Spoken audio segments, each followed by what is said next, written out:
Hello students, Rajasthan GK के अंतर्गत राजस्थान के अपवाह तंत्र में अरब सागरीय अपवाह तंत्र की बात हो रही थी, जिसमें हमने इससे पहले लूणी नदी और उसकी सहायक नदियों के बारे में पढ़ा था।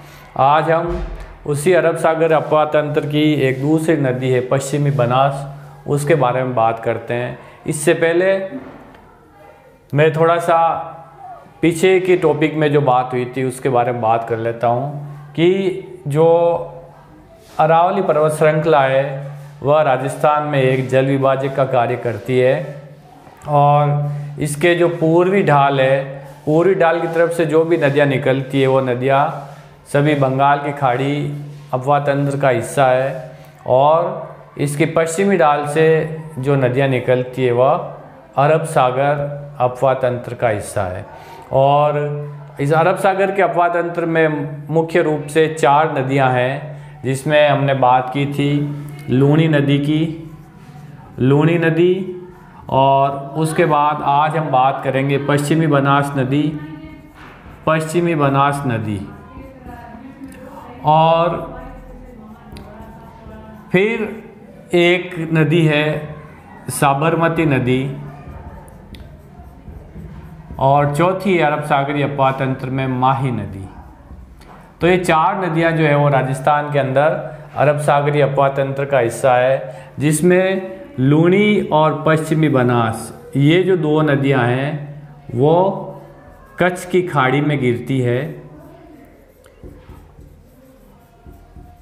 और साबरमती और माही ये 2 नदियां ये खंबात की खाड़ी या इसको केम्बे की खाड़ी, खंबात की खाड़ी या केम्बे की खाड़ी में अपना जल ले जाकर डालती है।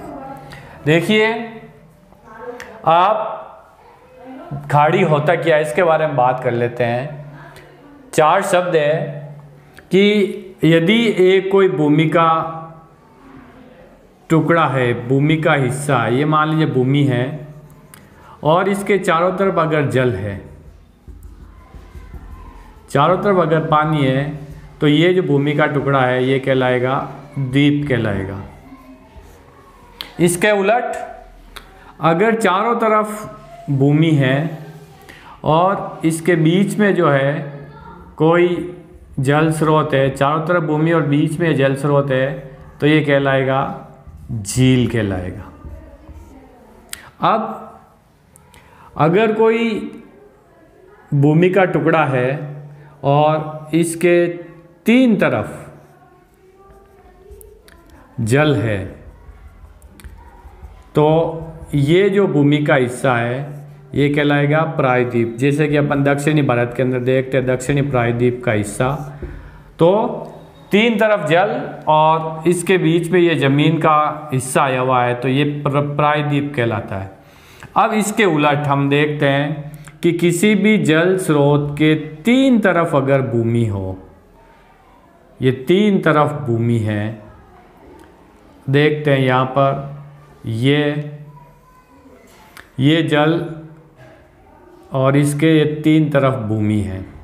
ये भारत के अंदर ये 2 खाड़ियाँ बनती है, ये कहलाता है 3 तरफ भूमि हो और जल का हिस्सा हो एक तरफ, तो ये कहलाएगा खाड़ी कहलाएगा। यहाँ पर हम देखते हैं भारत के गुजरात के अंदर ये कच्छ की खाड़ी है, कच्छ की खाड़ी, और इसके नीचे सूरत वगैरह के आसपास जब देखते हैं यहाँ पर एक हिस्सा बनता है, भारत के नक्शे देखेंगे ये जो है वो केम्बे या खंबात की खाड़ी कहलाती है। तो उम्मीद है कि आपको ये द्वीप, झील, प्रायद्वीप और खाड़ी इसके अंदर अंतर समझ में आया होगा। अगर 3 तरफ जल है और बीच में भूमि है तो ये प्रायद्वीप कहलाएगा, और 3 तरफ भूमि है और बीच में जल स्रोत है कोई, तो ये कहलाएगा आपका खाड़ी कहलाएगा। उस तरह से हम बंगाल की खाड़ी की जब बात करते हैं तो देखते हैं यहाँ पर बांग्लादेश है और फिर नीचे ये जो अपने बर्मा वाला हिस्सा आ जाता है, बर्मा का मोड़ इरावदी नदी का, तो यहाँ पर ये 3 तरफ भूमि और बीच में जो है वो जल स्रोत है, तो ये जो है वो हिस्सा कहलाता है बंगाल की खाड़ी, बंगाल की खाड़ी। तो ये कुछ चीज़ें हैं, कुछ शब्द है जिसमें जब अपन को समझ में आ जाएंगे तो हमको भूगोल समझना आसान हो जाएगा। द्वीप, झील, प्रायद्वीप और खाड़ी। तो ये जो दो नदियां हैं, लूणी और पश्चिमी बनास नदी, ये अपना जल अरब सागर और अरब सागर से भी अगर उसका और भी डीपली क्वेश्चन पूछे तो कच्छ की खाड़ी और खंबात की खाड़ी के अंदर जल उड़ेलती है। तो हमने लूणी नदी के बारे में इससे पहले के टॉपिक में बात की थी। अब आज हम पश्चिमी बनास के बारे में बात करते हैं कि इसका उद्गम कहाँ है, इसका मुहाना कहाँ है, इसके ऊपर जो डैम है वो कौन से डैम बने हुए हैं, इसकी सहायक नदियाँ कौन सी है और इसके जो किनारे पर कौन कौन से शहर बसे हुए हैं।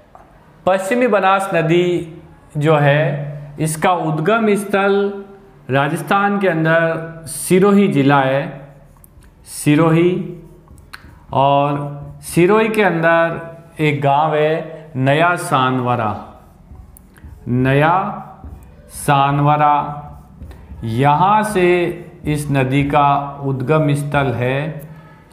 सिरोही जिले की नया सानवरा की अरावली की पहाड़ियाँ, यहाँ से ये नदी निकलती है और आगे जाकर इसका जो मुहाना है वो बनता है गुजरात के अंदर कच्छ की खाड़ी या कच्छ का रण, कच्छ का रण या कच्छ की खाड़ी, इसके अंदर जाकर ये नदी अपना सारा जल उड़ेल देती है। सिरोही जिले का नया सानवरा गांव की पहाड़ियों से ये नदी निकलती है और राजस्थान का एक शहर है आबू शहर, वो इस नदी के दाहिने किनारे बसा हुआ है।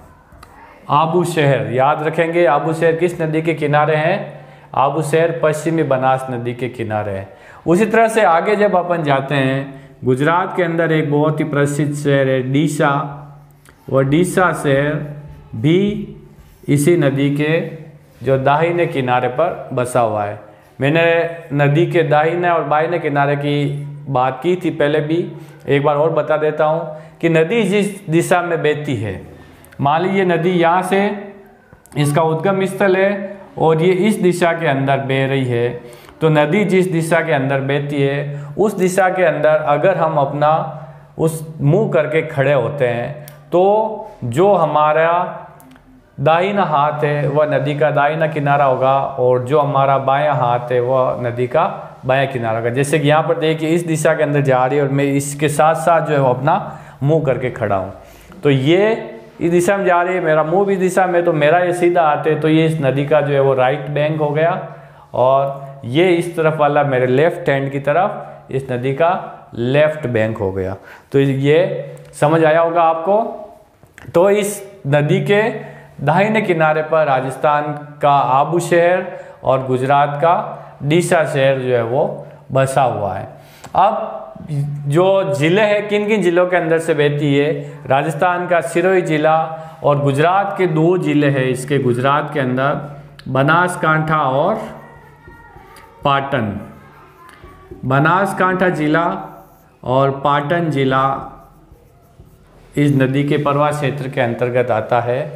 अब हम इस नदी की जो सहायक नदियों के बारे में बात करते हैं, तो सबसे पहले मैं आपको बता दूं कि इस नदी की सहायक नदियां कौन कौन सी है। तो उसमें देखिए आप, एक नदी है इसकी सूकली या सीपू नदी, सूकली या सीपू नदी पश्चिमी बनास की नदी है जो कि इसके दाहिने किनारे से आकर मिलती है। इसके बाद जो है वो दूसरी इसके बाएं किनारे से जो नदी आएगी वो है गोहलन नदी और जो है वो कुकड़ी नदी, और एक नदी जो है वो धारवेल नदी। ये जो चार नदियां हैं ये इस पश्चिमी बनास की सहायक नदियां हैं। जो सूकली या सीपू नदी है वह इस पश्चिमी बनास के दाहिने किनारे से मिलने वाली एकमात्र नदी है। देखिए ये सूकली और सीपू जो कि आबू रोड के अंदर सिलारी की पहाड़ियाँ है वहाँ से निकलती है नदी। सूकली नदी, इस नदी को जो है वो सीपू नदी भी कहते हैं, सूकली या सीपू ये नदी निकलती है आबू रोड के आसपास, आबू के आसपास सिलारी की पहाड़ियाँ, यहाँ से इसका उद्गम है और पश्चिमी बनास के अंदर ये आकर मिलती है इसके राइट किनारे से।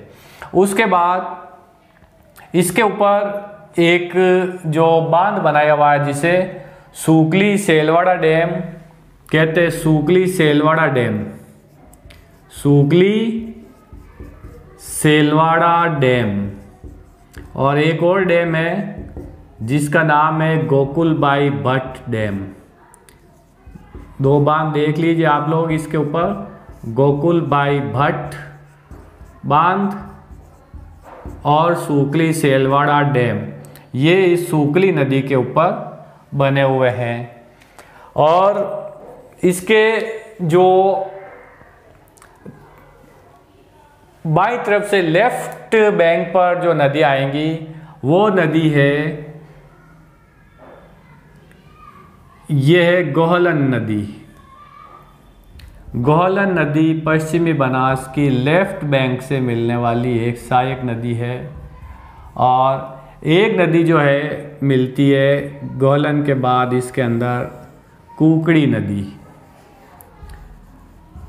कुकड़ी नदी, ये भी पश्चिम बनास के लेफ्ट किनारे से मिलती है। एक नदी है धारवेल नदी, ये भी इसके लेफ्ट किनारे से मिलती है। और इनके ऊपर जो बांध बनाए हुए हैं, सूकली सेलवाड़ा डैम, गोकुलबाई भट्ट डैम, इसके अलावा एक जो राजस्थान के अंदर बनाया हुआ है गोहलन नदी पर ही बेस्ट, इस पश्चिम बनास पर ही एक जो बांध बनाया हुआ है उस बांध का नाम है West Banas dam. West Banas dam, पश्चिमी बनास जो है वो वेस्ट बनास, पश्चिमी बनास बांध इसके ऊपर बनाया हुआ है, वेस्ट बनास डैम, इसका नाम भी आप याद रखेंगे। और गुजरात के अंदर एक बांध बनाया हुआ है, उस बांध का नाम है दंतीवाड़ा बांध। गुजरात के अंदर इसके ऊपर एक बांध बनाया हुआ है जिसका नाम है दंतीवाड़ा डैम या दंतीवाड़ा बांध। तो ये पश्चिमी बनास के बारे में कुछ छोटी मोटी बातें थी, आप लोग याद रखेंगे। इसकी जो है वो सहायक नदियाँ सूकली, गोहलन नदी, कुकड़ी नदी और धारवेल नदी, इसके ऊपर जो बांध बनाए हुए हैं west Banas dam, Sukli Selwara dam, Gokulbai Bhatt dam, और गुजरात के अंदर इसके ऊपर जो है वो दंतीवाड़ा बांध बनाया हुआ है। इसका उद्गम स्थल सिरोही जिले की नया सानवरा की पहाड़ी है, वहाँ पर है। और ये जो है वो इसका मुहाना कच्छ की खाड़ी या कच्छ का रण जो है वहाँ पर है। तो ये कुछ छोटी मोटी बातें थी पश्चिम बनास के बारे में। आशा है आपको ये लेक्चर समझ में आया होगा। इसके ऊपर जो भी मल्टीपल चॉइस क्वेश्चंस बनते हैं आप उनको पढ़ते हुए और साथ में ये एक अपनी कॉपी के अंदर ये नक्शा बनाते हुए चलेंगे, तब आपका जो है वो नॉलेज परमानेंट रहेगा, हमेशा याद रहने वाला रहेगा, रटने की आवश्यकता नहीं पड़ेगी। जब भी क्वेश्चन आएगा इससे संबंधित सीधा ये इसका नक्शा जो आपके दिमाग के अंदर आएगा, क्योंकि भूगोल एक नक्शों का ही सब्जेक्ट है। जब तक आपको नक्शे की समझ नहीं है, जब तक आपने नक्शों के ऊपर, मैप्स के ऊपर प्रैक्टिस नहीं की है, तब तक आपका सिर्फ जो है वो रटना रहेगा, भूगोल समझ में नहीं आएगा। जिस तरह से बायोलॉजी पढ़ते हैं हम, जब तक जो है वो आपकी ड्राइंग अच्छी नहीं है, ड्राइंग से आपने चित्र बना बना कर कोई सब्जेक्ट वो याद नहीं किया, तब तक बायोलॉजी आपको समझ नहीं आएगी। उसी तरह से भूगोल भी वैसा ही सब्जेक्ट है। आप नक्शा बना लीजिए और नक्शे के अंदर जो भी चीज़ें वो सही भरते रहिए, आपका नॉलेज परमानेंट हो जाएगा, रटने की आवश्यकता नहीं पड़ेगी। आशा है आप लोग मेरी इस बात पर ध्यान देंगे। धन्यवाद। जय हिंद।